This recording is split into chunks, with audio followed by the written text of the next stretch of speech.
He picks one up, he grabs two pieces of skin, two folds, and he sticks the skewer in and out and in and out. So he's got a barbecue skewer stuck through his throat, and then he sticks his tongue out and he sticks a barbecue skewer through his tongue. Now, if you were him, would you want to experience that? No. Or would you prefer being the one doing it without the experience of the pain that would undoubtedly be there if you were there? He demonstrated clearly he had control of it.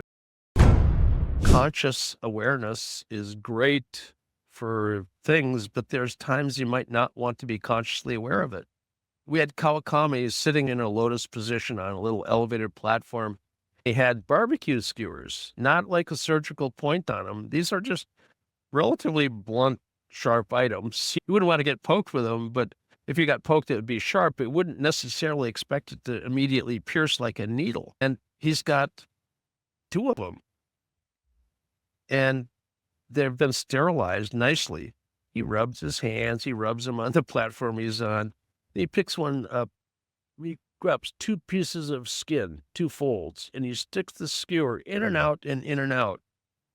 So he's got a barbecue skewer stuck through his throat, and then he sticks his tongue out and he sticks a barbecue skewer through his tongue. Now, if you were him, would you want to experience that? No. Or would you prefer being the one doing it without the experience of the pain that would undoubtedly be there if you were there? He turns it off. We published a paper about how he does it. Eric Pepper, Sue Wilson, myself, and Bill Barton, and 19-channel QEEG.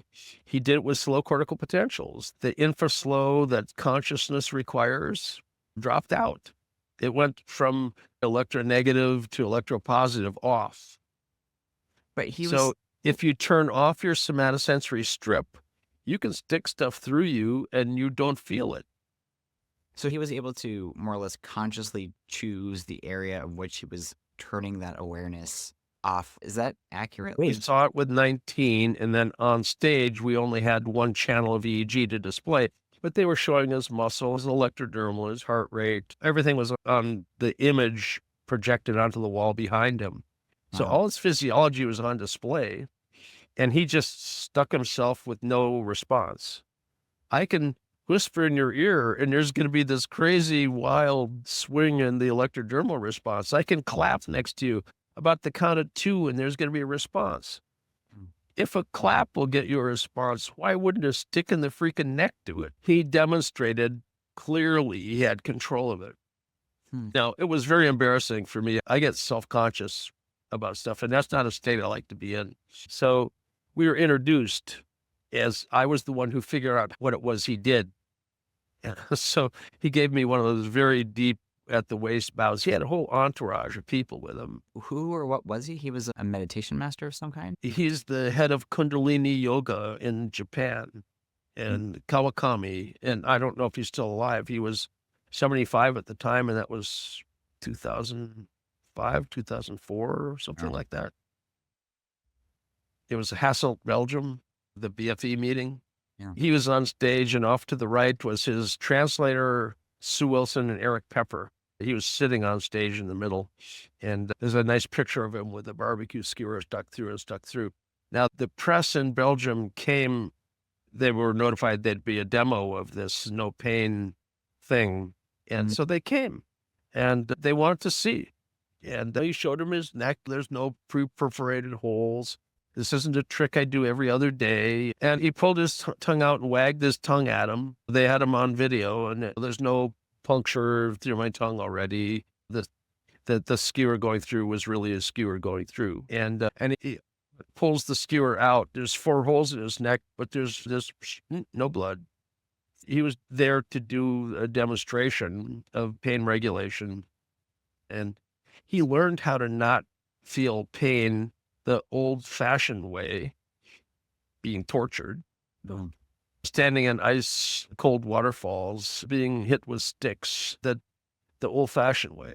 And Jack Schwartz, I don't know if you've ever heard that name, the Menninger Foundation, Elmer Green and Elise Green in the Menninger Foundation, they studied swamis of various sorts and other folks, and Swami Rama was studied there, but Jack Schwartz was as well. Jack Schwartz could demonstrate pain control really well, but he was a prisoner of war, World War II. He learned pain control the old-fashioned way. You can dissociate from the experience of it. Is that pain control something you can, at least hypothetically, or you've seen trained with neurofeedback or anything like that? In fact, one of the first patients in 1972 was a young girl from the adolescent unit, and she was severely depressed.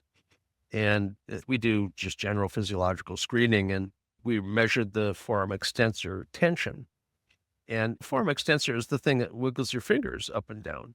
So it's a very voluntary muscle. And you expect to see a certain level of EMG in it, but not a lot.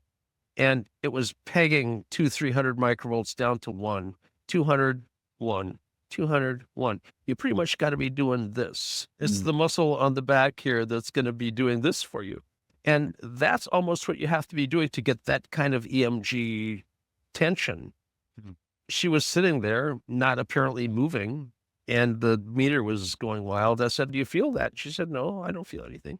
So I thought maybe it's just the meters. I grabbed a different EMG device, hooked it up, doing the same thing.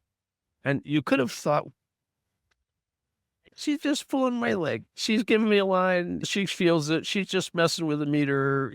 You get a sense when you're talking to somebody whether they're pulling your leg or not. And I thought, she can't feel anything. That made me even more interested, because if you can't feel something, that at the end of your fingers, there's a little tiny acupuncture point. That little acupuncture point, if you move the sensor about 1 millimeter away, you lose about 200 microvolts. Wow.